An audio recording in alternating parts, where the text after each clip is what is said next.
Also, blij die persoon wat ze is, hoeveel plat op de aarde. En ons weet, Pinel, één kamer, één, zeker maar allemaal in Zuid-Afrika staan vast achter jou, want jij is een baie gedetermineerde speler. Jy het toch baie goeie aangee.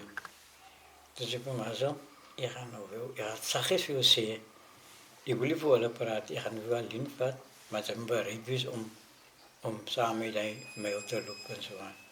Hy sê, nee, hy is baie enthousiasties, man. Maar wat ek ook optel van hom, hy was 'n ou wat almal van gehou het. Ek praat van sy spanmaat, maar selfs onderwysers ook van, hy sê, ons wat teruggepraat het in die klas, waar altyd ek kom waard het.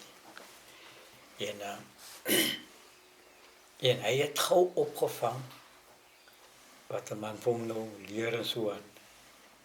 En dadelijk kon je zien dat die andere leerders hulle skaar eintlik nou vir hulle by hom. Hoekom? Want hy kan goed die wedstryd, soos hy lees, man.